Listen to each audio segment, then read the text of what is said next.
সিলেটের কৃতি সন্তান ও বিএনপির যুগ্ম মহাসচিব হুমায়ুন কবির গণপ্রজাতন্ত্রী বাংলাদেশ সরকারের পররাষ্ট্র প্রতিমন্ত্রী হিসেবে মনোনীত হওয়ায় সিলেটে আনন্দ মিছিল করেছে জেলা ছাত্রদল। এ উপলক্ষে সিলেট জেলা ছাত্রদলের উদ্যোগে আয়োজিত আনন্দ মিছিলটি নগরীর বিভিন্ন সড়ক প্রদক্ষিণ করে। এ সময় নেতাকর্মীদের মধ্যে উচ্ছ্বাস ও আনন্দ উদ্দীপনা দেখা যায়। তারা হুমায়ুন কবিরকে অভিনন্দন জানিয়ে বিভিন্ন স্লোগান দেন।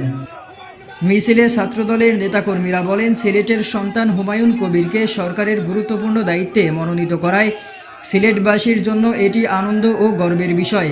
তারা আশা প্রকাশ করেন, তার অভিজ্ঞতা ও দক্ষতার মাধ্যমে দেশের পররাষ্ট্রনীতিতে ইতিবাচক ভূমিকা রাখবেন এবং আন্তর্জাতিক অঙ্গনে বাংলাদেশের স্বার্থ আরও দৃঢ়ভাবে তুলে ধরবেন।